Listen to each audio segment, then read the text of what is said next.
here. So we're gonna. Are we shooting for 60 minutes? Is that kind of like roughly, give or take? I would say between 60 and 80 minutes, like no longer than an hour and 50 minutes. 80 minutes, Joe's like 80 minutes. 80 minutes. Okay, whatever. Okay. I just want, like, if people are gonna like listen to it, like, I don't know about you guys, but I don't usually listen to a podcast that's like an hour and a half long. Just the only thing that gets me is that fucking Pardon My Take is 3 hours long, and people listen to that like it's fucking going out of style. But that's different because it's an all sport podcast. But yeah, I think an hour is a good number. And I'll cut this up and I'll cut this out. And I also want to say we're sticking with Between the Tackles, right? Because when I introduced the podcast, okay. I didn't get you the graphics. We didn't get that set up, so. Figaro.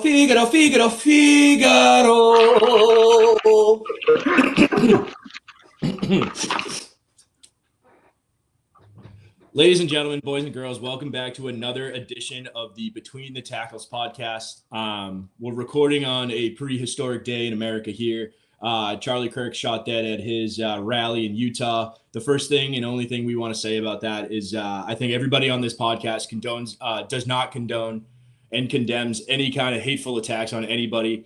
It doesn't matter if you agree, disagree, are completely against something.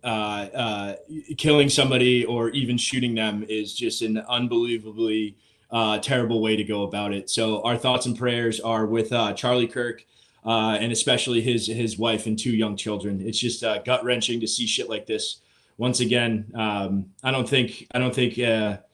want to speak for anybody, but I didn't 100% align with everything he said. Let's just put it that way. And I would never wish this upon anyone whatsoever. Those 2 kids get to grow up without a dad. And I think that's the only thing that our thoughts should be on right now is that 2 young kids have to grow up without a dad through unspeakable violence in this country. So we just condemn that. And we wish better for the people of America and for our families. So well said. I don't know. Thank you guys. But we do use sports as an escape, and I think this podcast is a great way to do so. We had a great weekend of football, and we don't want the terrible acts today to kind of cloud that. So we are going to trudge along here. I think we all got a lot to say because I was on the roof of my. It was 48 minutes into the NFL season, and I was on the roof of my house. The roof. I was ready to jump.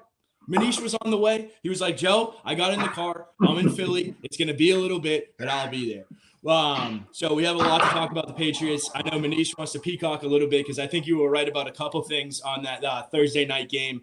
I think we had a couple teams that kind of exceeded expectations, at least for week 1. We had a couple teams that were a little bit of a head scratcher. And then I think we have a little bit of gambling to get into as well. But not to step on the lead, let's get into it. We had the first game of the week. We had the Philadelphia Eagles defending their championship, defending the reigning champs, getting the season underway against their division rival, the Dallas Cowboys. Manish, I don't think you thought it was going to be this close, but I did think you thought the Eagles were going to win handily, which I think they did.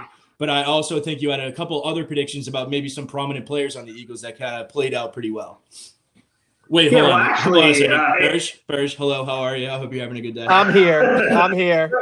I was ready to join you on the roof after that Sunday night game. I woke up Monday morning. I was ready to join you on the roof. Bro, I got a vaulted roof. It's a decent angle, dude. We might be able to set Adirondacks up there, dude, if we cut the back legs out. All right? You're welcome anytime. Anyways, Manish, tell me about the Eagles. Well, I actually did think, Joe, that it was going to be closer. I believe I predicted privately that it was going to be a 3-point game, an overtime game, actually.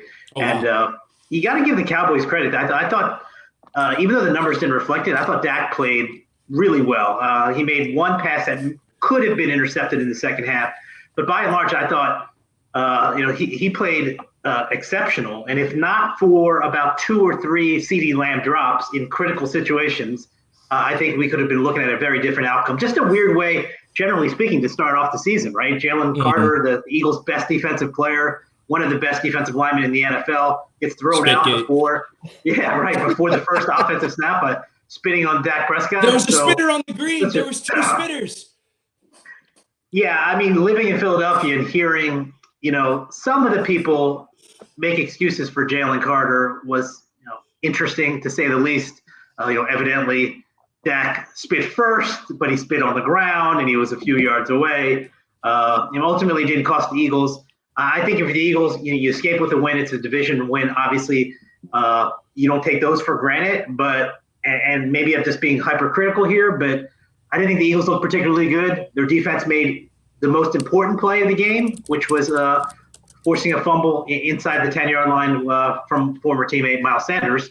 But other than that, I thought their defense looked terrible. I thought the secondary was not inspiring in the least bit. Adoree Jackson, who I think I touched on in the podcast last week, he's going to be a big problem in a bad way for the Eagles, opposite of Quinyon Mitchell.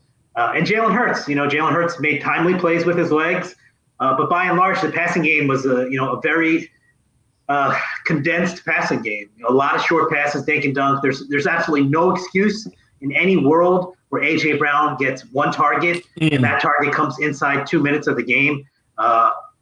Again, they won. They got away with it. Jalen Hurts made some timely plays with his legs. You can't take that away from him. But they're really going to have to be a little bit more creative in the pass game through the air with their new offensive coordinator, Kevin Patullo, if they have designs on getting far into the playoffs, let alone repeating. But, a win's a win. A weird game because of that lightning delay. I think when the players came out after that delay, both offenses, which had looked so sharp in the first half, they looked sluggish after that delay. And I don't think either team really recovered from that. Yeah. But I think the takeaway from this game is that, the Eagles are going to be a good team, but their defense to me could be a significant issue moving forward.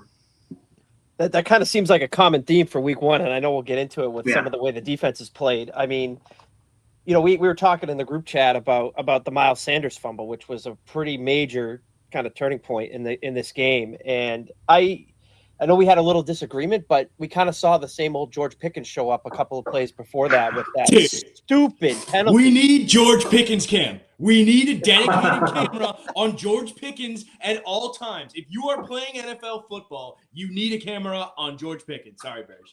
No, you're right. I mean, but this is just what you expect from the guy, and I think it's like kind of underestimated like what that play meant for that team, because it backed them up. They were driving. It was right after Miles Sanders had ripped off that long run. They were threatening big time, and then he goes and he does that stupid personal foul, and it was like, here we go. Literally a wrestling move. I know. It was completely unnecessary, but at the end of the day, that's what he is. You kind of know that when you have him. He's not a very disciplined player. So, I mean, I expected the Eagles to win too, and my fantasy team, A.J. Brown. Oh. Dude, my 3 receivers totaled 5 points. 5 points from 3 receivers because I had Xavier Worthy as well from Kansas City. So, like, he looked good.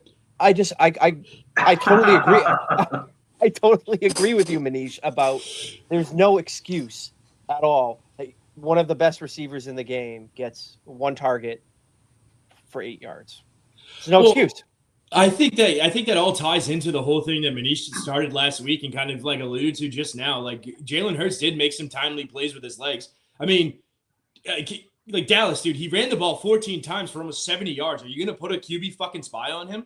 Dude, they ran 70 plays, and you're telling me 20% of the plays were the QB taken off out of the pocket? I mean, at least 10 of those weren't designed runs. So you have to have a spy on him. But I think that goes with they had a little bit of a brain drain. We talked about it last week. They had a little bit of a brain drain, which happens when you win Super Bowls. That happens. People want to poach success. It totally makes sense. But now you have Jalen Hurts, I think, playing with a new offensive coordinator, correct? So you have Jalen Hurts playing with a new offensive coordinator, maybe in a little bit different of a scheme. And but I with all of that being said, you have a top 5, probably in my estimation, a top 3 guy in the effing league. And you find a way to get him one target. Dude, he's 6'2", 240, dude, and he runs like a 4.4. Even if you don't throw the balls to him downfield outside the numbers, you can use that frame in the slot and you can try to get him the ball. You can use that frame behind the line of scrimmage and try to get him out in space. Like, there's absolutely, you're so right. You guys are both so right. There's absolutely no excuse for that. And go ahead, Bush. Real quick, did either of you have Jahan Dotson being the leading receiver for the Eagles going into this game? Dude, wasn't he was signed at the end of last year, right? Like, as they traded for him. They traded for him. Yeah, and he was kind of a non-factor all last season. He did make a key play in the Super Bowl, if you guys remember, down to like the 1 yard line. Oh shit! Yeah, you're right. Initially caught I think it was maybe called a touchdown initially, but it was basically down at the 1 yard line. Now, what I will say about AJ Brown, and nobody definitively knows this, but he was dealing with a hamstring injury in preseason. Who knows if he's fully healthy? He practiced, I think, in full in the run up to the game. But I'll be curious to see what happens, with the extended layoff entering the Kansas City game this weekend. They're certainly going to make a concerted effort to get him the ball early. But if he was physically right in the season opener and they did not, get him the ball, that's certainly a head scratcher. Maybe he wasn't fully right. Who knows? But again, like you said, Joe, for my money, he's right up there with Jamar Chase, Justin Jefferson. Totally. You forget about, I don't know what the stats are. I can't compare the stats over the last few years, but if you know football, you know that he is one of the handful of best difference makers at that position. And to not only not get him the ball in those scripted plays early, but then to let essentially 58 minutes go by without him touching the ball. I don't even know if I've ever seen that. Well, isn't that the thing that kind of sets him apart from those receivers like Jefferson and Chase? Like, I feel like AJ Brown's more of a bigger, wider body that can kind of endure more targets than some other of his counterparts. I see him as more of a guy that you can give the ball to at the line of scrimmage, or maybe give it to him on a quick hitter and count on him to break a tackle or two. Yeah, and look, in any game, when you're talking about that caliber of player, if they haven't touched the ball early, there's an easy way to scheme him up. You just you throw a quick hitch. You get a wide receiver screen. You do something to get the ball in his hand. Dude, it's the Eagles. Line him up in the effing backfield. Put fucking Barkley on one side. Put Brown on the other side, and run a power to the left, dude. Have fucking Jalen Hurts' big ass be a fucking lead blocker, dude. You got it. Like you said, joking or not, there's so many ways. You're so right, man. It's just especially a guy of that caliber, there's so many ways to get him involved. But what I don't want to do is get lost in all of this. How I think this is one of the teams that had one of the worst off seasons, PR and player acquisition wise, besides the George Pickens trade, I feel like is the Cowboys, dude. They went with a super underwhelming choice as the HC. Everybody saw it as somebody who Jerry could put his thumb on and get whatever he wanted out of. There was a little bit of an exodus. He doesn't want to pay Micah Parsons. So he trades him for 2 first-round picks. He gets an absolute bag and makes an absolute difference. Makes a difference in that Green Bay game. And then you turn around and you see that, dude, I think the Cowboys are going to be all right. And we wanted to bring up teams that surprised us this weekend. The Cowboys hanging in with the Eagles blow for blow with the opportunity to win that game at the end was one of the more surprising things I saw this weekend. I mean, I totally agree with you. I mean, like you said, they went into this season completely underwhelmed. Was Brian Schottenheimer the last head coach hired? Wasn't he the last head coach hired? If not, he was one of the last ones. Is that like Marty Schottenheimer's least favorite kid? Why did everybody hate that hire so much? Usually, I think it was a Jerry guy. That's why. And I don't think it's his first. Let me just. I'll interject and say I am biased. I covered Brian Schottenheimer for many years when he's with the Jets. I think he's an extremely smart guy. He actually had a window when he was in his, I want to say, early mid-30s, where he was a quote-unquote hot coaching candidate. I thought he was kind of in the mix. I thought he was going to get the Dolphins job back in the day. And then, as is the case with a lot of these coaches, there's a short window. If you don't capitalize and get that head coaching job, maybe time can pass you by for a certain amount of time. And he got another opportunity. I know what the public perception is about why Jerry Jones hired him. He is a good coach. I think he's a smart guy. And again, for his first outing in a tough environment against the defending champs on the road, I thought the Cowboys acquitted themselves well. And ironically, if not for mistakes from his best offensive player, they probably would have gotten out of Philly with the W. Totally agree with that. I mean, even the Miles Sanders fumble, I get why he was in the game, but I thought Javonte Williams for the Cowboys looked very good in this game. Really good, dude. He's kind of a guy that kind of flew under the radar. I mean, I think he was a higher draft pick with Denver. He was effective while he was there, but it never really truly clicked. I thought he looked great last night, and I'm kind of mad that I didn't spend more in my dynasty auction to get him. He looked really good, finishing off the drives. You'll notice everything I talk about is fantasy related. That's my big thing here. What are you in, like 4 fucking fantasy I'm leagues? in like 4 or 5 of them, dude. Like I'm in Jesus too many. Christ. I'm in too many. You know. No, Javonte grinded it out. I mean, if you look at yards per carry, it wasn't particularly impressive, but he did grind it out. That's kind of what they needed. What I thought was interesting about Miles Sanders, not surprising that he was active and Jaden Blue, their rookie, wasn't active because you want to trust the veteran guy who can understand blitz pickups and such. But I thought, just circling back really quickly to what you said, Burge, about that long run.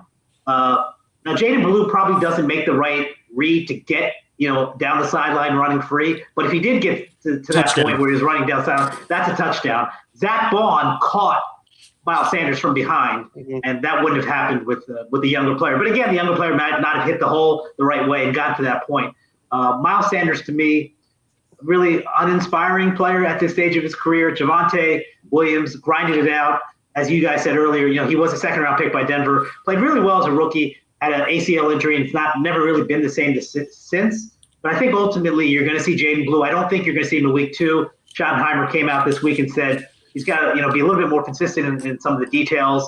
So that's going to perhaps be a second half of the season type of player for the Cowboys. But in the meantime, you've got, as much of a knucklehead as George Pickens is, he's still a high-end number 2 wide receiver coupled with CeeDee Lamb. That really should be enough when you have a really good quarterback, in my estimation, in Dak at that position. That really should be good enough to be a high-quality offense. And again, even though they put up 20 points, which isn't terrible against the Eagles, they very easily could have put up 30-plus. Yeah. If not for the drops. Yep. Couldn't agree more. And you gotta attribute some of the stuff that we're even gonna get into in a little bit here as week 1, right? Like we talk about, It's a weird week. It's a weird week. So, and I think Manish, you said something really interesting at the beginning. Well, not interesting, but something that perked my ears about Dak Prescott. Like I'm looking at his stats now: 21 of 34 for 188 yards. Doesn't jump off the sheet at you. He's my second QB in a 2 QB like super flex league, and got me 8 points. Wasn't thrilled, but it didn't kill me. You know what I mean? But I think that the most encouraging thing that you see out of this game, especially from Dak Prescott, and one of the surprising things is Dak was always seen as like a guy that can throw for 5,000 yards, but it's going to come with 22 interceptions, right? It's going to come with a lot of turnovers. It's going to come with a lot of drawbacks, a true 2 steps forward, 1 step back kind of quarterback. But I think what you saw in this game, he took a lot of easy money. I think he checked into a lot of run plays against the Eagles front, which isn't an easy thing to do. It isn't something that's, I mean, dude, the Eagles front 7 is what makes their defense, right? They keep drafting all these defensive linemen, and they keep on hitting on effing defensive linemen.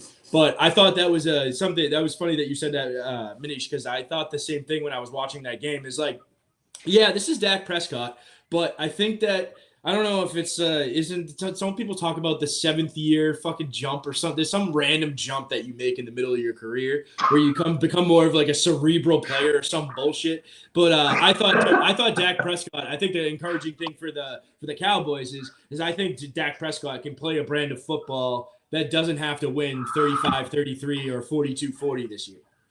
Yeah, look, I mean, people sometimes say the numbers don't lie. I totally disagree with that, because to me, the numbers almost always lie, especially when you look at Dak Prescott's statistics from that game: under 200 yards passing, no touchdown passes. But if you actually watch the game, I mean, he stood in the pocket. He made some great throws. And again, outside of one pass, which I believe Quinion Mitchell was in position to intercept, but he was kind of turning his body, so it wasn't like the easiest play in the world. Outside of that one pass, that guy was throwing dimes. Mm-hmm. And especially the ones that CD dropped, at least 2 of them. There was one where CD, I think, kind of got held, actually, and that wasn't called, and he had to dive for it and didn't get it. But there's 2 other plays right in his hands, right on the money. I thought Dak Prescott, I don't mean to beat a dead horse here, but I really thought he played much, much better than the statistics said. And it's certainly encouraging if you're a Cowboy fan leading into week 2, because I do think the Cowboys are going to pummel the Giants. Well, we're not a pro Cowboys podcast, so if you are a fan of the Cowboys, you guys are still gonna suck. Don't worry. Burge, I think we have another team out west that maybe have perked our ears up about maybe overperforming a little bit. That maybe could lead us into another marquee matchup from early in the week.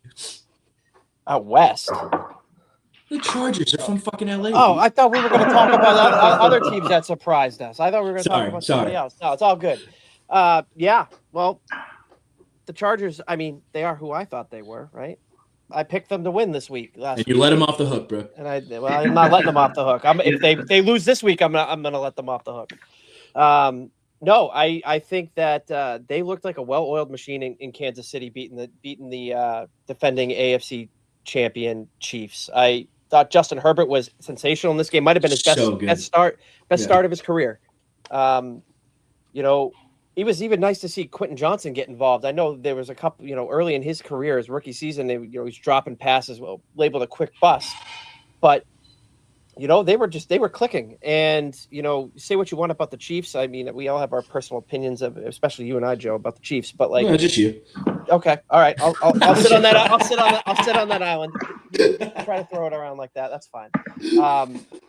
But no, I thought they were incredible, and I think that they kind of solidified my opinion in week one, at least today, that they're gonna be knocking at the door to win that division this year.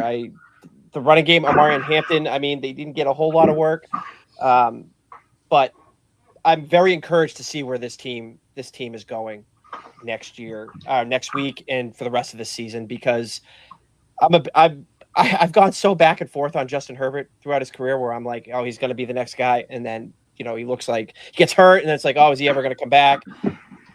I think that Friday night was the best start of his career, right, so far. And getting Ladd McConkey involved. I mean, we were joking in the chat about Keenan Allen being washed up. And the minute I said that, he catches a touchdown. I mean, I got it up right now, dude.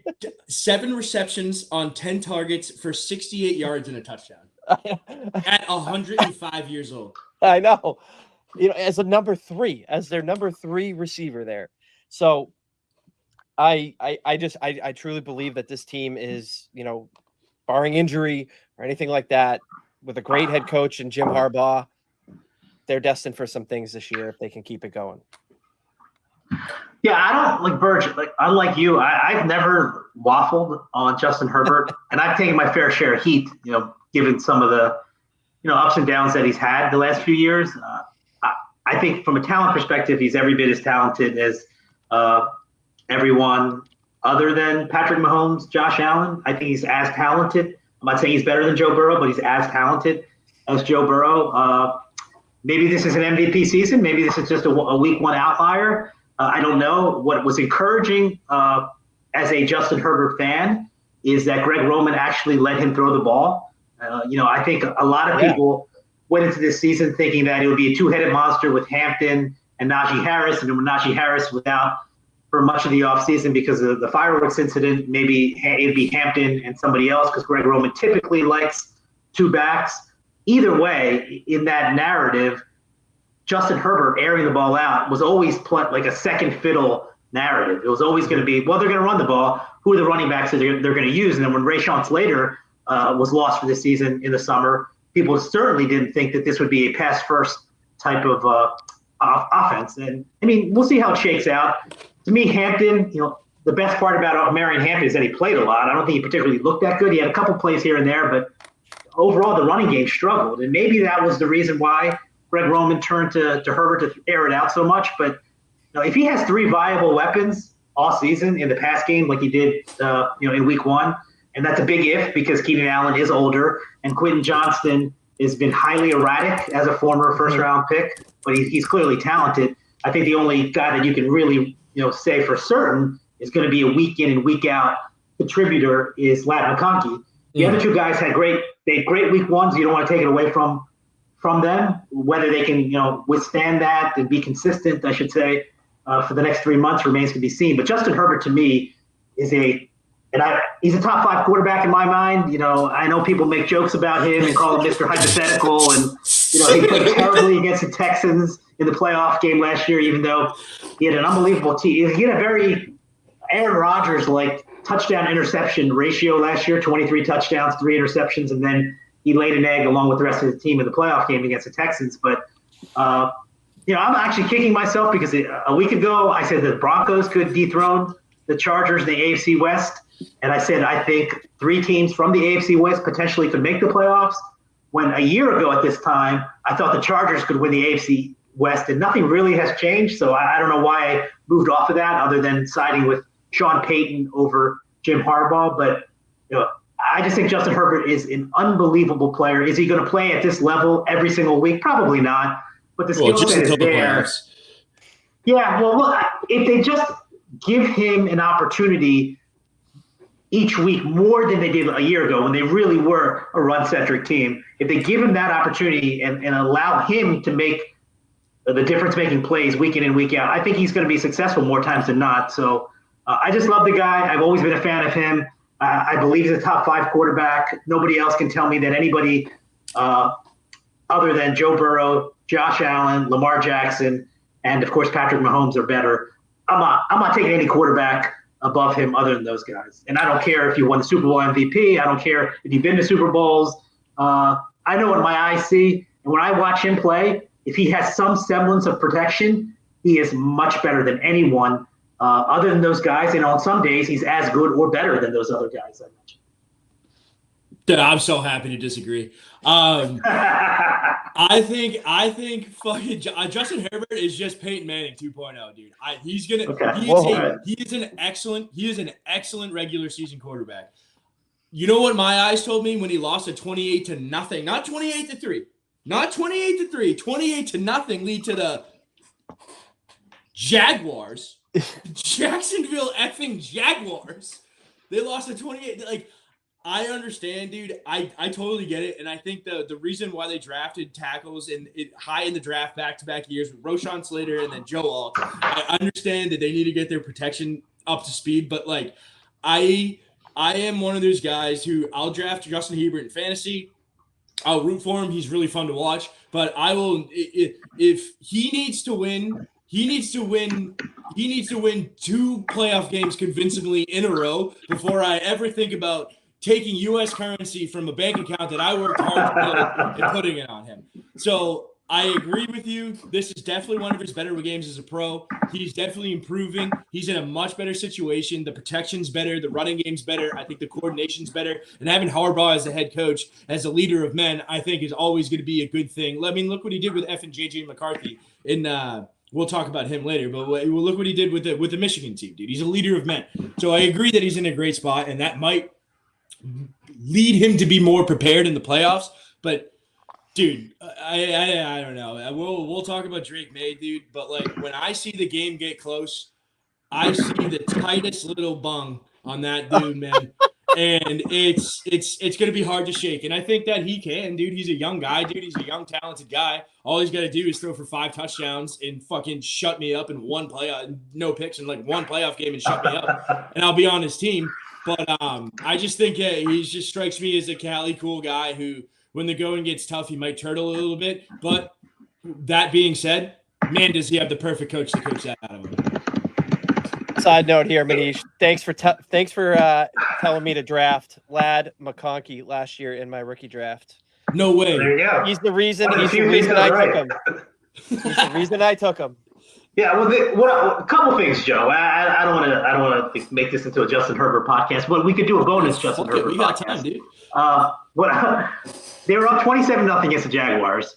I would say that when you blow a 27-0 lead and your quarterback does not commit a turnover in the entire game, True. You probably should look at the defense as the reason why you blew the 27-0 or the head lead. coach, Or the head coach, but certainly if you have I a blame the 27-0 quarterback when lead, he scores 0 points in the second half. I blame. but you've already scored 27 points, you don't commit a turnover, and your defense gives up 4 touchdowns. How in the world do you point the blame at the quarterback in that specific scenario? No, I don't see how you can do that. It's just an easy building block for my point. But that dude Joe, I guess he's from Oregon. He's not from California. Oh, but he's still West Coast easy Oregon, dude. Everything's legal up there, dude. I mean, that's like magic mushrooms. He thinks they're fucking purple people eaters are coming You know out who's of more? Wait, hold on. You know who's more of a California quarterback than Justin Herbert? Tom Brady. Don't do it to me. Tom Brady's actually from California. yeah. How many 28? I'm just saying, if you're going to label the guy California quarterback, I mean, that's what Tom Brady is. That's not what Justin Herbert is. It's a different time. It was a different time. It was harder. We were gold miners. Back they were when we going were out west younger. as pioneers. They were living off the land. Have you ever heard of the Oregon Trail, Manish? Come Right. on. Although Brady technically is from like Northern California, right? He's not a Southern California. No, he's a San Fran. He's a NoCal guy. Him Right, and right. him and freaking Edelman are like him, Edelman, and who the oh dude, there's another oh my god, dude, they did a whole expose on it before one of the games this weekend. It's literally there. It's Tom Brady, Julian Edelman, and this guy who's really good now. It's not McCarthy. Oh my god, but they're all from like you know how there's that town in northern now we're getting really into the weeds. You know how there's a town in northern Michigan or northern Michigan, Wisconsin, but they have like 50 like dude, it's a town of 4,000 people and they have 50 NHL All-Stars. Burge, you know what I'm talking about. Where TJ O'Shea's from. What the hell am I talking about? But anyway, we want to get into a couple more teams. We want to get back to the Chiefs here, but we want to get into a couple more teams that surprised us this week. I'm going to take this one and run with it. Okay. Daniel Jones. Who the hell is this guy? You put a horseshoe on his helmet. They score 30-plus points. They don't punt on a single drive. He's one of the first quarterbacks ever to go for 0 punts and scoring drives on every single one of his drives with his first start with a team. And then you look on the other side of the ball, and they couldn't put up a fight at all. And I don't know. I thought that the Colts were going to be an absolute dumpster fire. I don't think anybody on this podcast was high on the Dolphins, but I thought they would at least put up a fucking fight.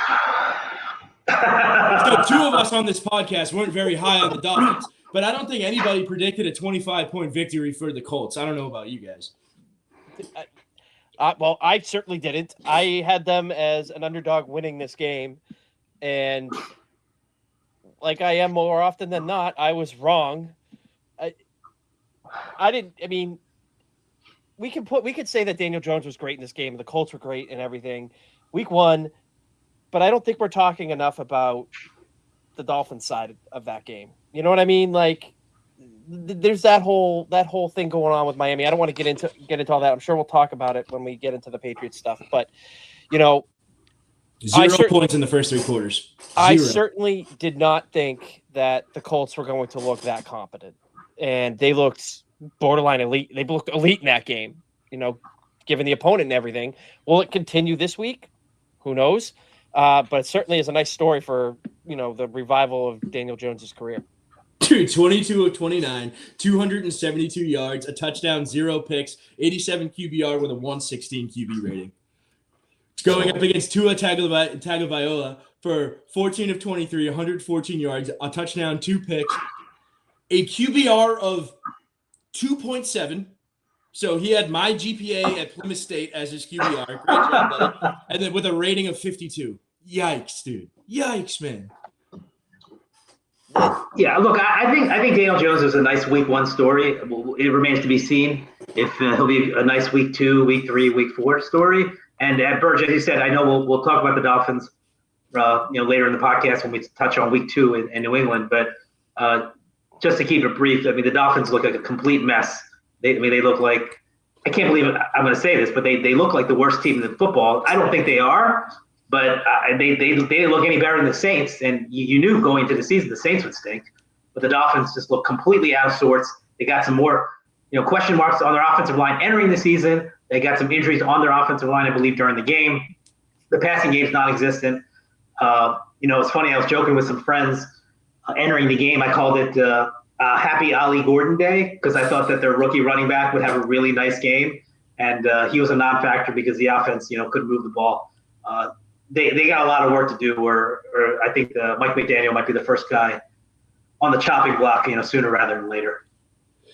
Yeah, and it's funny that I feel the same thing about the Colts as I do about the Jets, and the Jets is another team that I think surprised us this weekend. I think they got a little bit of fool's gold from their quarterback. I think they got a little bit of luck, and but man, was that a fun game to watch. I'm so glad the Jets put up a fight, and that was the kind of game that we got out of that one. Because I was before I was scolded into taking a line instead of an over and under.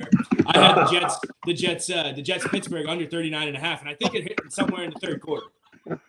It was saved you money. It was like 34 points at half, and I was like, oh fuck, we're screwed.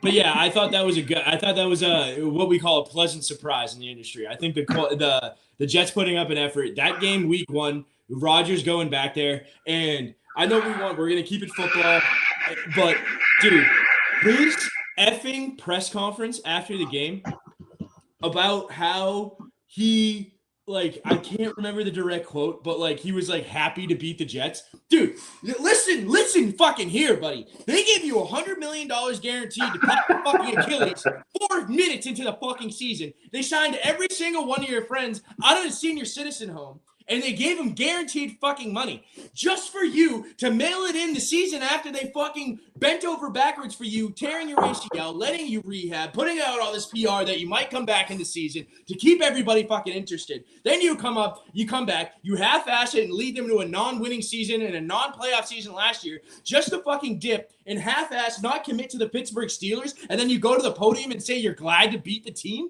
Glad to beat the team? Dude, you were on your way out of football before the Jets gave you legitimately 9 figures fucking guaranteed. It's insane. His lack of self-awareness is fucking insane. I wish so bad that he played at the end of that season, so you would have had to have gone to the ayahuasca hut. I really do. I really wish that had happened. State of my mental health right now, dude, that might have been a positive change for Joe. I think the quote you're thinking about, or the phrase that he used, was he's happy to beat anyone associated with the Jets. Yes, thank you. But this was, I think what he was saying. I mean, obviously, well, not obviously, but I believe that he has good relationships with players, the current players and coaches on the. Well, that's not true. Current players and maybe some other people in the building. His major beef. Like the major beef is Aaron Glenn with Aaron Glenn and their new general manager Darren Muji, because those are the guys he met with when he flew from California, I believe he was at the time in the offseason, flew to Jersey, met with those guys, and in a matter of minutes they basically told him that they were cutting him because they didn't think he was good enough to play. So the angst and the vitriol. Such a Jets thing. Hey, yeah, fly you here so we can fire you. Yeah, his disdain is directed toward the head coach, the new head coach, and the new general manager more than anybody else. All of those things I said were things that the GM did. The GM and I guess it's a different GM now, right? No, it's a different general manager, different head coach, a different regime. So I understood what the new regime wanted to do. I also understand if you're Aaron Rodgers, it's kind of insulting someone of Aaron Rodgers, just his aura to be let go in that fashion. I can understand some residual angst. But just getting back to the good parts of what the Jets did, to me, Justin Fields was a breath of fresh air. Like, I don't know if he's going to play like this. Yeah, I don't know consistently if he can do this, but he looked really good. Now, the big problem with the Jets, and you don't usually hear this when it comes to recent Jet teams, is their secondary was really not good. I thought Sauce Gardner did a really nice job actually shadowing DK Metcalf for the most part. He may have actually shadowed him the whole game. I thought he did a really nice job, but their opposite corner, Brandon Stevens, who played for the Ravens last year, he was horrible. And that guy's going to get picked on week in and week out. That, to me, is a big problem. The other really positive part of this game, Fields reconnecting with Garrett Wilson was good, but I thought that Breece Hall, a guy that a lot of people left for dead in the offseason, thought, you know what, this is going to be Braylon Allen's backfield in the second half of the season. To me, Breece Hall looked every bit as good as he looked as a rookie. Explosive, a game-changing type of presence. So if you're a Jet fan, I think you're ecstatic that Justin Fields looked good, and you're also realistic that he's not going to look like that every week. But he's clearly capable in this scheme to play like this. And I think you're really happy that Breece Hall kind of turned back the clock to a couple years ago when he looked good. I think it'll be a potentially fun team. Are they going to be a playoff team in Aaron Glenn's first season? I would seriously doubt that. The big takeaway, other than the Rodgers post-game stuff, from a Jet perspective, in my mind, is what happened midweek. What happened on Wednesday when Aaron Glenn cut Xavier Gibson, their kickoff returner, punt returner, who fumbled. And the reason I say that is because after the game, Aaron Glenn did something that head coaches typically don't do, which was almost explicitly say, if you cost us a game, you're not going to be around. You don't hear that from coaches. They kind of dance around it. And even though he didn't The name Jets aren't going to have any Gibson fucking players left specifically. by the end of the season. Well, look, I mean, obviously, Gibson's he's a guy who's been a returner for a couple of years, and he's had some fumbling issues, to be quite honest, over the last couple of years. But to say something like that post game, and then to actually back it up, and they're not empty words. Yes, it's a fringe player. You can get away with that. You're not going to do that if Breece Hall makes a key fumble, just like the Ravens weren't going to, cut Derrick Henry after that key fumble the other night. But I thought that was interesting. It's a rebuilding season. Jet fans certainly don't want to hear that they should be patient because they've got the longest active playoff drought in North American sports at 15 years, whatever it is. They don't want to hear that. But if you're Aaron Glenn, you can't really worry about that. If you're Darren Mucci, you can't worry about that. But again, Joe, I think you said it. It was probably the most fun game outside of the Ravens. Outside the Ravens. The Ravens Buffalo game on Sunday. Certainly, I thought it was the most fun game, and a lot of people don't expect much from the Jets. I think they'll probably be picking in the top 5 again, but certainly an encouraging start for Justin Fields, and you knew that all eyes were going to be on him, in addition to Aaron Rodgers, of course. So it's funny you brought up the Buffalo Baltimore game because I was thinking I was like formulating. So what I do is I formulate takes, right? I drive a lot. I'm in sales. I drive around a lot, and all I do is I sit there and I just formulate takes in my head. I can't wait to annoy Burg and Manish with this shit. Do we need to reevaluate? Is it John or Jim? And, John, do we need to reevaluate John Harbaugh as a head coach? Because I saw a graphic the other day of some leads that he's given up post Joe Flacco, and it is astonishing, especially in the recent regime, in the recent era with the running game that they had with Lamar Jackson, and then recently with Derrick Henry.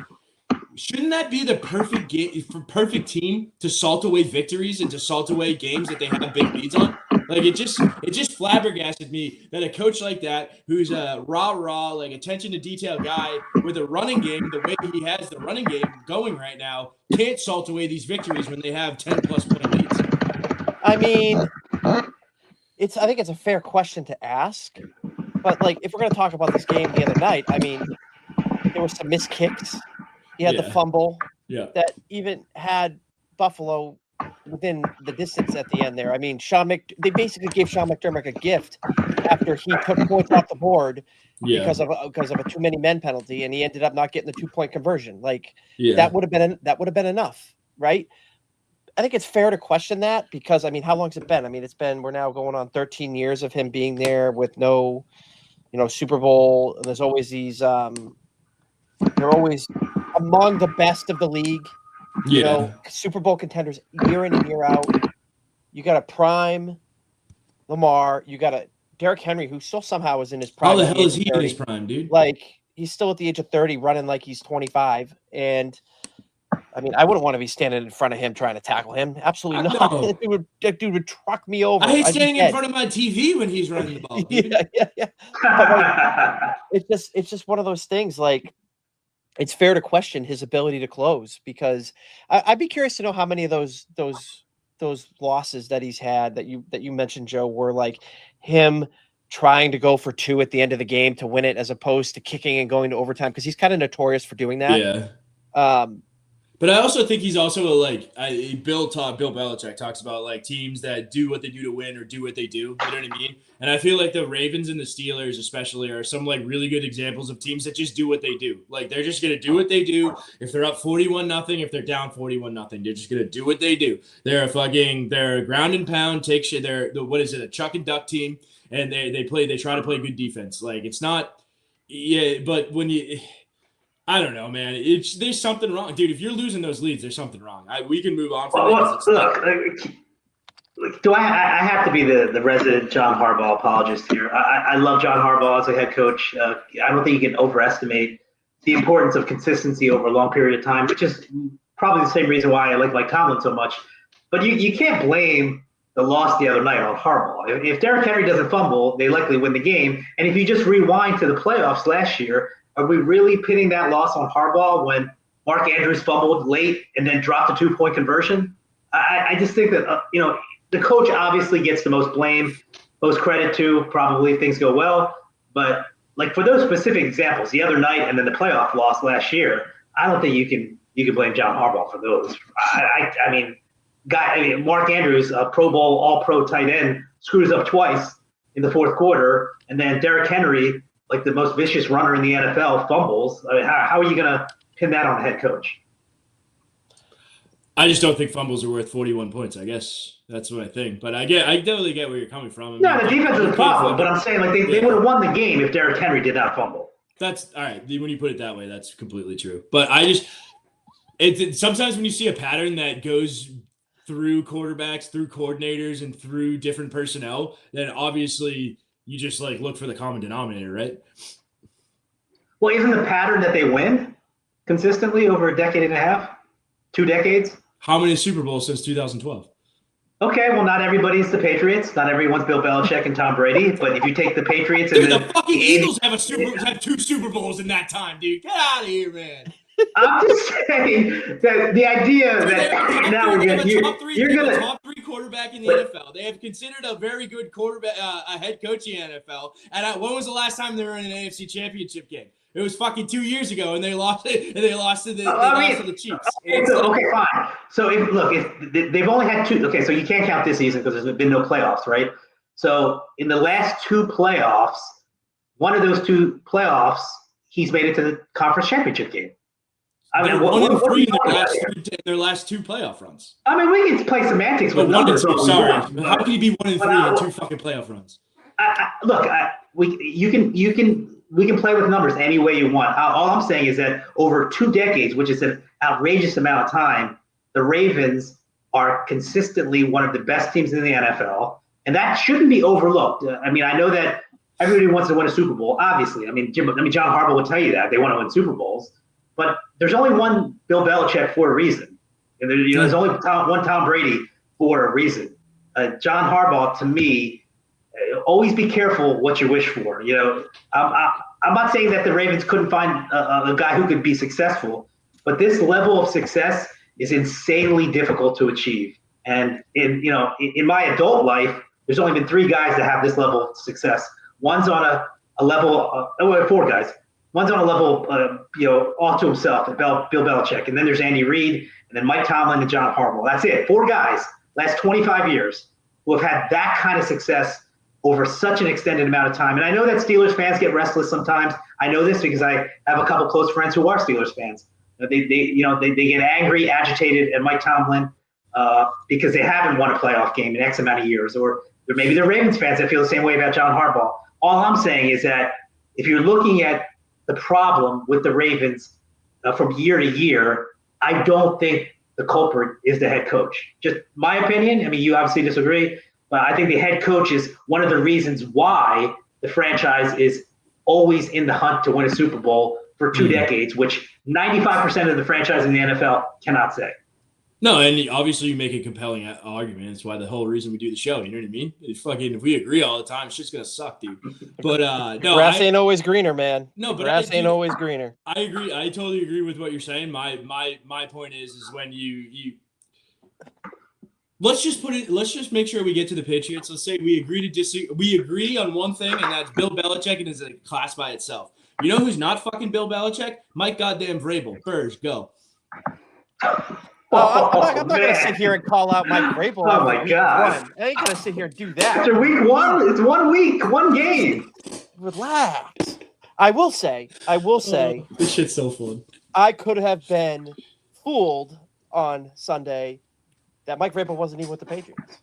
Nope. Because this performance on Sunday in week 1 of a year where there are a little bit of expectations for this Patriots team looked like Gerard Mayo's led 2024 Patriots. A lot of the same we saw on Sunday that we saw for 4 months in 2024. And it was incredibly frustrating to watch. Now, I will say there were a little bit of improvements that we didn't see last year. And unfortunately, I'm going to say this unfortunately, but unfortunately, it was defensively. We came into this season, we wanted to see offense. We wanted to see a competent offense because it has been 4 years. I'll give them the 2021 season where Mac Jones went to the playoffs with them. I'll give that to them. 4 years since we've seen competent offensive football in New England. And it was a tough watch, and I expected the team to come out more prepared, more ready with seasoned coaching and Mike Vrabel, a seasoned offensive coordinator in Josh McDaniels, and they didn't. They hung around for a while, but you still saw a lot of those mistakes show up that you saw last year. Especially, we could talk about Drake May and about how missing passes, over airmailing to. I think the one that stood out was the one to Douglas. Oh my God! Second quarter, airmailed it wide open, airmailed it. He had two airmails on Pop himself, dude. Yeah, so there was definitely some, whether it was jitters or not grasping the offense completely yet or whatever, but they didn't look good. I hated the play calling, like I always end up having to do with Josh McDaniels. It's like a love-hate relationship I have with the guy. Like, where was the running game? Where was the running game in this? Like, there was no balance. It seemed like there was no balance. I mean, you get your second round pick, getting 5 carries. Ramondre Stevenson was a non-factor. Like, I mean, has been for 2 years, dude. 2 years. 2 years. It was a hard watch, and I'm just keeping my optimism that next week they're going to fix some of the issues. I mean, I know that the defense with the pass rushing, I thought was a much better improvement. I mean, we saw, Harold Landry? Harold Landry sacks, leading the league. with a few sacks, yep. And, we didn't see a lot of that last year. I thought Milton Williams and Christian Barmore got some great push in the middle of the pocket. But I think they do. Dude, a lot of shit gets talked about Geno Smith, dude, but I was listening to Greg Bedard after the game, dude, and he was so right after I went back and looked at some of the film, because I'm a film guy, all 22 guy here. But, dude, you see him stand in the fucking pocket and get lit up. Every effing play, dude. He just gets up, gets back in the huddle. And say what you want about Geno Smith, but one thing is he's a tough bastard. No, for sure. Yeah. And he's I think the last time the Patriots played against Seattle when he was the quarterback, he carved them up kind of the same way he did the other night. Drake May's a little concerning. I think that's going to work itself out throughout the year. At least I'm hopeful for it. We knew we were going into the season with major question marks on the offensive line, and some of that kind of showed up late with Will Campbell making, some rookie mistakes. With the 4th down and 5 and that false start, I thought that was just a rookie mistake, but it was like the worst possible time. I agree Mike Vrabel made the right decision punting that ball regardless. But we got to live with the growing pains. I mean, I had the expectations they were going to be a bubble team, make the playoffs. I've tempered those a little bit now. Maybe they're a 6-7 win team versus an 8-9 win team. But again, like I mentioned earlier, it's week 1. We've talked about it. There's a lot of anomalies that occur in week 1. Hey, look at the Patriots in 2024 where they duped me into thinking they were going to be 3-0. Like, you know what I mean? Like, week 1's week 1. I think this week will be very telling with how bought into the culture, how the mindset of the team with the response that they come out with on Sunday. I think if they come out, they respond, and they still lose, and Miami maybe figures it out or whatever and does their thing, and they just beat them because of talent alone. Like, okay, but if they come out and they show fight and they show improvement in the response, I might be back here saying, okay, yeah, they're 0-2, but long season. If they lose to Miami, it's all over. I'm just letting you guys know. They look so fucking bad on week 1 that if you lose to fucking dumpster fire. Wait, what do you mean by all over? Can you expound on what you mean by that? So I want to play for the draft pick. If we have to, after 2 weeks, root for losing again, I'm gonna start watching fucking cricket, dude. I swear to God, dude. I can't I can't do it, dude. Like Chad Ryland, if you're out there listening to me right now, Chad Ryland, go fuck yourself, dude. But what I want to say that's completely unnecessary. Overall, there are a ton of encouraging things, and in very important areas. The pass rush, very encouraging. The front 7, very encouraging. I'm gonna say it. Everybody's gonna get on me. He didn't play great, but some of the things I saw from Drake May and the pass protection from after the first couple drives to when he threw the interception in the second half some of those, that middle section of the game, he played really well. He was decisive with the football. He was stepping up into a clean pocket. There was a lot of good things going on in the offensive line, and there was a lot of things going on in the wide receivers. I think this is the first time in a couple years where the wide receivers weren't the biggest issue with the passing game. I thought the wide receiver, I thought Baker played well. I thought Stephon Diggs gave you enough after coming off of a Javon Bay. Oh my God, dude. Kayshon Boutte. Booty, catching every well. So I was surprised. I wasn't surprised. I was very happy with Kayshon Boutte. I was happy with Hunter Henry. Stephon Diggs, 6 catches on 7 targets. Like, that's good coming off of it. That's good coming off an ACL injury. But dude, they ran the ball 18 effing times. If you take out Drake May scrambles, that's 15 times. So Mike Vrabel comes into this fucking introductory press conference and he says we're going to run the ball. Our Denver is going to be a tough run the ball defensive team. And they come out in the first effing game and they run the ball 18 times, 15 design runs. And then when you look at it, they ran every single time left of center. Every single time. You're paying Mike Onwenu $20 effing million effing dollars. And then you have 7'3" Morgan Moses Malone, dude. Oh my God. Moses Morgan on the end. Dude, it's like, isn't this why we have these type of players? We paid Mike Onwenu not because he's a left tackle and a pass blocker. We paid him because he's a fucking road grader. You pull him and you run behind him. These are guys that you build parts of your offensive around. Just to totally ignore it. Yeah, I know you don't want to run at Max Crosby. He's a great guy. But why don't run at him in the beginning of the game? So maybe in the fourth quarter, he doesn't get free on a stunt and absolutely ruin the Patriots' chance to win the game with a forced fumble. It all goes together. The Birds, you're totally correct to get on Josh McDaniels for the play calling. Too many balls at or behind the line of scrimmage. Too many. We don't have playmakers like that. You do not have playmakers that you can give the ball to behind the line of scrimmage. Make Trevion Henderson. That's going to be the play. It's got to be him. Yes, I agree. And Drake hits him in the flat, and he's still late. So there's so many things. There's so many learning curves that this team still has to go through. And the last thing I want to say is I was saying it 2 years ago, Bursch. I said it a couple times when I came on here last year. And I'm going to say it again, man.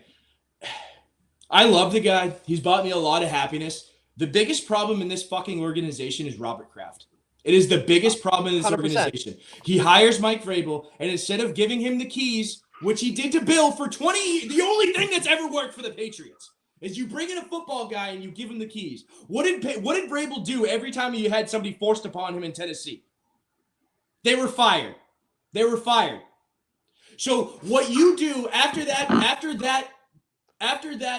you know that already. After you know that already, you bring Mike Vrabel in and you force Josh McDaniels a known commodity on him.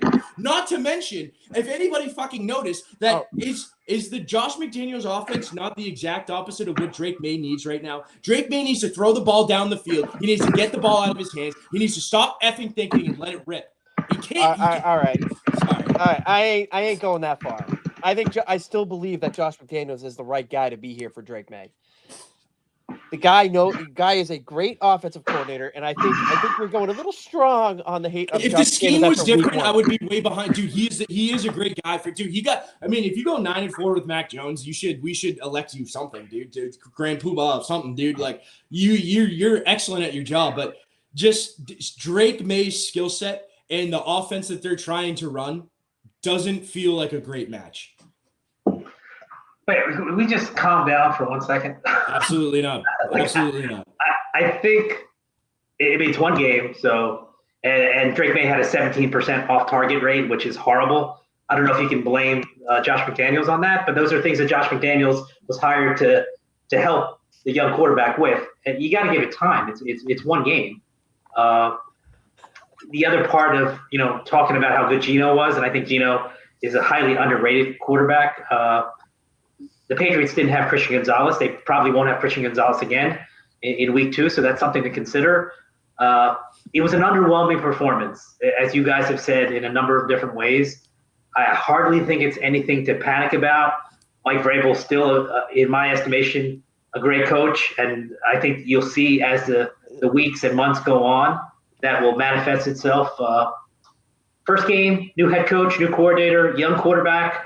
not really surprised that they were disjointed in many different ways. Fucking Gerard Mayo won a game versus the Bengals doing that last Okay, year. but they didn't look good. They won, but they didn't particularly look good on offense. What did they score? 10 points or whatever? Yeah, but they ran for almost 150 yards and 2 touchdowns. They did. And the running, I think you'll see more of the running, and you're certainly going to see. I hope so. You're going to see a complete. You're going to see a flip in playing time. The snap count percentage was 65 for Ramondre Stevenson and 35 for Travion Henderson. Henderson's going to play more as the weeks go on. And Burge is right. Travion Henderson is your most dynamic offensive weapon, regardless of the fact that he's a rookie. And Josh McDaniels will find ways to get him the ball more than what he touched the ball, maybe 10 times, 11 times. Well, it'll be more. Did you guys watch Vabel after the game? No, post-game press conference? Yeah. No. So he made one point. This is fucking Felger and Mazism bad, but like when you go back and look at it, dude, you guys know who Mike Vrabel is, dude. You gotta read between the lines. He's a very passive aggressive guy at the stand, I would say. And he basically insinuated that like it was basically insinuating that the operation might need to be a little bit better on the offense. I'm not putting that all on Josh McDaniels. I think there's a lot that has to go on Drake May as a young quarterback. He didn't play a lot in the preseason. They didn't go through a lot of the motions in the preseason. So all of those procedural things, getting in and out of the huddle, getting the play in and stuff like that, getting to the line, getting set up. So I understand the learning curve on that. But there's some concerning things that I've seen, and just juxtaposing it to how Mike Vrabel acted in Tennessee and then watching how he acted with the Patriots here, and with the back of your head knowing that Kraft is the one who hired the offensive coordinator, not the head coach. In my estimation, it's not the sky is falling. Obviously, I'm very demonstrative, and I'm gonna fucking say that because that's how I talk. But like, I think that there are some legitimate questions to be asked about the quarterback. I mean, about the OC head coach combo. I do. I can't believe you guys don't see any. There's no cause for concern. Everything's No. Hold on. Burge, go ahead, Burge. Yo, there is definitely cause for concern, but it's 1 week. Now, Manish, I don't know if you've been on with Joe and I when Josh was here. I don't think we've even done a podcast when Josh was here, but I'm gonna bitch about him week in and week out, regardless of how I'm just gonna let you know about that. That I have such a love-hate relationship. I'm so happy that he's the guy here coaching Drake May, but I will be just constantly complaining about his play selection and his play calling and the throw. Like Joe said, the throws behind the line, the screen passes on third down, like, on third and short, let's throw a screen pass behind the line. He did that when Brady was the quarterback. I know. Yeah. Brady masked and made it work, and then whatever. He always wears out his welcome. With me is what I'm getting at. Like every time he's come back, I'll be like, "Great, Josh is here. We're good." He'll leave, and by the time he leaves, I'm like, "I can't wait for him to get a head coaching job. Please leave." And then I'm like, "I want him back. I'm going to use this as my venting session about Josh McDaniels, but I'm going to throw the disclaimer on it that I'm not making any formal get him out of here calls until there's a larger sample size. We need to see the sample size of it." Exactly. You cannot make declarative statements. I guess you can, but I don't think it makes much sense to make declarative statements, good or bad, after 1 week. We see it in the NFL every single year. Week 1 is not indicative of how the rest of the season is going to go. It's such an outlier week. Teams have an inordinate amount of time to prepare. Some teams, who are put together for the first time with new coaches and new staff, take, a little bit of time to kind of ramp up. I just see it every single week. I think, the famous Aaron Rodgers line of relax, that came after the Packers looked completely lost week 1 against the Saints. And then they turned it around. I mean, I'm not saying Drake May's Aaron Rodgers. He's obviously not. But the point is that to overreact one way or the other, if the Patriots had won 40-10, I wouldn't say that they're headed to, the Super Bowl either. Oh, dude, I would have gotten the tattoo on my thigh. Dude. Are you kidding me? I'm sure you. I have no doubt that you would. But I just think when you're dealing with a young quarterback with a new play caller, and and I think we all know that Drake May is immensely talented. What that means for his career remains to be seen. But when you have such a talented young player with a new coordinator, and it doesn't work out, in week one the way you envisioned or hoped it would, it doesn't mean that you can't question the coordinator like you're doing, Burge, completely fair. But to overreact and say, I don't think this is going to work, that to me, it's the fan in all of us. I totally understand that. But at the same time, a week from now, we could have a completely different tune because the Patriots are playing a sinking ship in Miami next week. And one of the worst defenses from week one. I'll be on my roof, and instead of trying to jump, I'm going to be yelling about how much I love the Patriots. Right, and you're going to see how much you love Josh McDaniels and how much you love Josh McDaniels. Let's not go. Let's keep this train on the rails here. Yeah, I don't know if the Patriots are going to win. I'm predicting them to win, but playing in September in that heat in Miami is always tough for road teams typically. But I would be stunned if the Patriots didn't play exceedingly better than they did in week one, especially against an incredibly inept secondary and a defense as a whole in Miami. But the Dolphins have an unbelievably bad secondary, and I cannot see any scenario in which Drake May plays 4 quarters, doesn't get hurt, and doesn't have a good game. Hell yeah. Will the Patriots finally beat Tua? That's going to be the question. They have never beaten Tua. Watch, they'll fucking Tua will stub his toe on Thursday. Zach Wilson will play and we'll win by 4. And the Patriots always have trouble playing down in Miami, no matter what time of year it is, for the last, we'll call it 30 years. 25, yeah. 25, 30 years. So. Well, Manish, you just got into your predictions there. Do you want to get into your Pats Raiders prediction from last week? My Pats Raiders prediction. I think I was on the wrong side of that. Did I not say? I think I'm paraphrasing, but I'm pretty close to quoting it directly. In which I said there's no way that Mike Vrabel is going to lose his first game as the Patriots head coach in Foxborough. I think that's almost word for word what I said. So yeah, I totally whipped on that.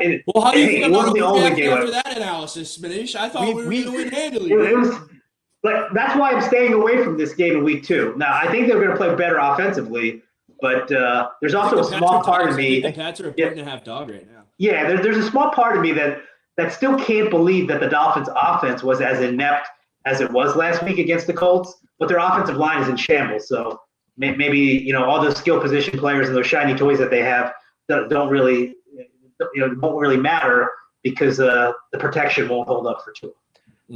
Now you understand why the two of us Pats fans stayed the hell away from that game. Yeah, well, you just wait.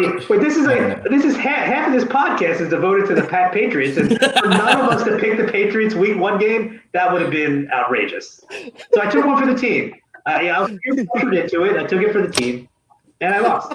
Well, I'm glad you could be the martyr this week. But what do you want to get into your other 2 picks there, Manish, and go through them, or Burge, you want to just read them off and give us a over/under? I mean, a total loss here. What do you mean? You want to go for? Yeah. Why don't you? I'll just give you that. Yeah, read off last week, and then we'll go through this week. All right. So, Manish, 1-2 for the week. Lost the Detroit game, won the Jacksonville game, lost the New England game. Joe, also 1-2, won the Tampa Bay, lost the Bengals, lost the Panthers. And me, also 1-2. 3-6 on week 1 for picks on the podcast. I had the Chargers win, and I was very grossly wrong on Miami, as we've already established here. And then I'm just gonna say it because I don't even want to. It's gonna piss me off. I lost the Ravens against the Bills. I don't even want to get into it. Did something happen? Was it a good game? Well, phenomenal game. It was a phenomenal football game as somebody who had made a pick and somebody who doesn't absolutely despise the Buffalo Bills. But, Derrick Henry, I mean, I'm sitting there thinking he's still elite. He's great. He's rushing, what did he rush for, like 170 yards, something like that? Yards, yeah. Like something like that. And the one thing that I'm going to remember from that performance is the fumble late in the game that ended up costing the Ravens the win. So 3-6 for the podcast, 1-2. I'll just start off with actually, you know what, Joe? I want you to go first this week. God damn it! All right, so I've got. So I'm just gonna jump right in here, dude. I got all 3 of them. I got the Rams. I got the Rams -5.5 in Tennessee. I think it's a veteran team going to a bad team with a rookie quarterback. They got to cover less than a touchdown, less than a full touchdown without an extra point. So I like a veteran team to go into a young team stadium and shake them down for some lunch money at 1 o'clock in Tennessee this week. My next pick is dude, I'm riding the Cincy train.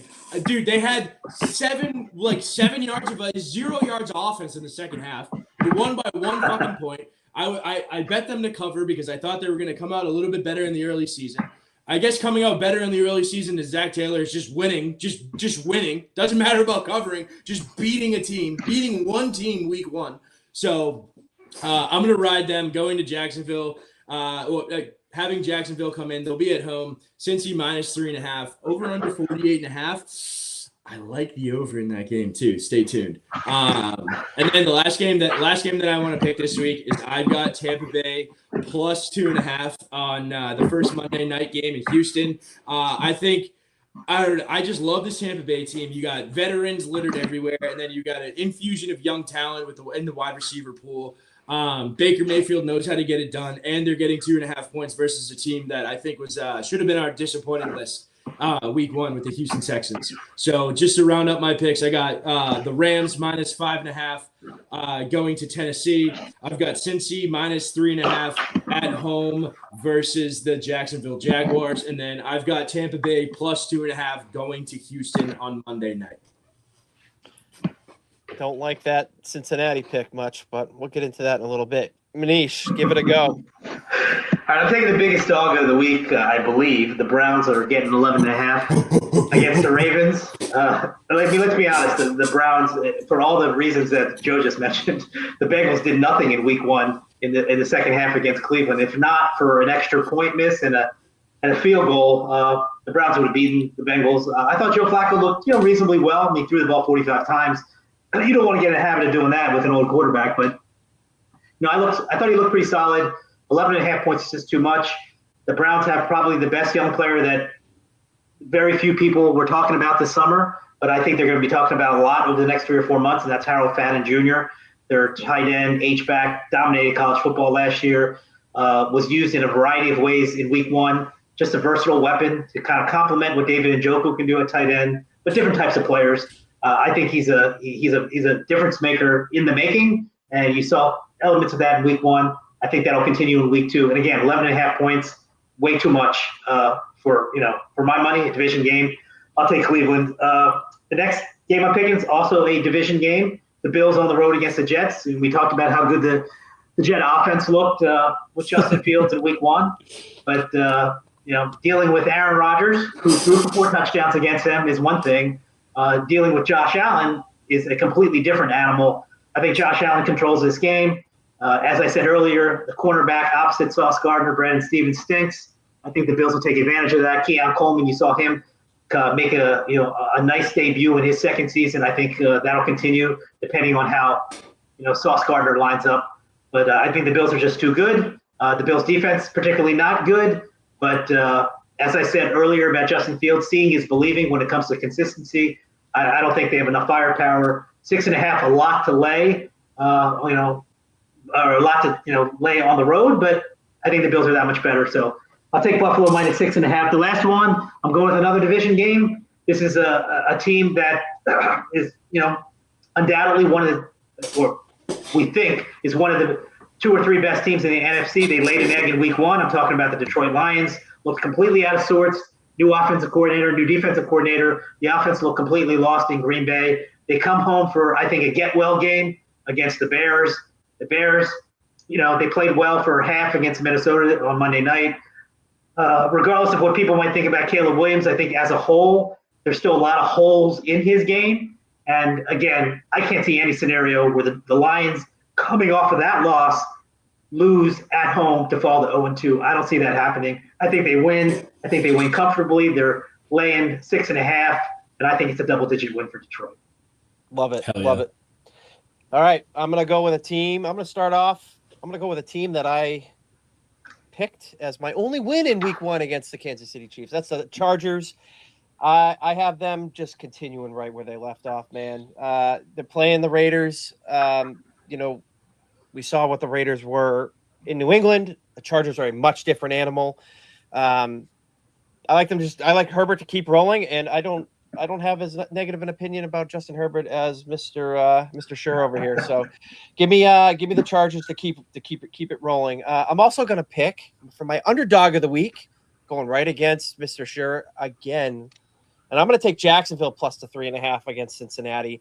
The Cincinnati coming off, they squeaked out that win against the Browns, a game where I honestly was with Joe last week with them, where they were going to comfortably win that game. The early season struggles are always a thing for Zach Taylor. It was, they did get off on a good start this year with the week 1 win. But I like what Jacksonville is doing with, the new head coach, Travis Etienne running around back there like crazy. I like Brian Thomas to get more involved this week. And let's be honest, Cincinnati's defense is not good. All right. They gave up, they held the Browns, pretty low there, but they're going to play a much more talented team, in my opinion, this week than the Bengals played last week. So give me the Jacksonville as the underdog to win. And then for my final pick, I have Denver minus 2.5 on the road in Indianapolis. I'm kind of the believer that the week 1 for Indianapolis with Daniel Jones was a bit of a fluke. I don't expect that same performance. I also think that Bo Nix's performance in week 1 also a fluke. So I like Bo Nix to bounce back in this game and to beat the Colts minus the 2.5 points there. So Cincinnati top 10 defense points wise, just saying. We just got done talking about sample sizes. We just got done hammering that point home to you, Joe. I looked it up, and as soon as I saw the 10 next to that, I had to. Let's go. So, anybody have any more thoughts? You got some more picks, Brace? No, I just hope that we go better than 3-6 this week. I hope at least somebody wins 2 games. Dude, I think somebody will win 2 games. Fuck that. Yeah, it'll be me. We can't do a clean sweep, dude. We're gonna go. This is an unofficial pick since we're only picking 3. Eagles win in Kansas City. The Chiefs fall to 0-2. You heard that here first. Let's go. And if it doesn't happen, can we edit this portion out like retroactively? We'll edit it out and re-release it. I'm gonna clip this portion if they win. Favorite in Kansas City. I'd like to see what that line looks like right at game time because I don't think it's going to be at 1.5. I don't know. Has Patrick Mahomes started 0-2? I don't think he has. No. I don't think he has. Didn't they start 11-0? No, that was the season. That was the season before. I think it was like the worst he's done is 1-1. I don't think he's ever been 0-2. Yeah, because they had that weird loss early last year. I mean, they had some bumps in the road last year, but I think they're a veteran-laden team. I think they're going to be all right. I do agree with Manish, though. I definitely think they're going to be 0-2. I think the Eagles are I'm there too. Firing on all cylinders right now. But so we'll just cut this out when we're all wrong. Exactly. We'll just put some long beeps over it. Well, this has been the second edition of this year's breaking. Oh my God! Wow, that's a throwback. Are we gonna get C&D? Are those guys gonna C&D us? They might. This has been the second episode of this season's Between the Tackles podcast. I'm Joe. That's Manish. We got Burge alongside as well. We'll catch you next week. Everybody have a good week. Goodbye. Go Pats.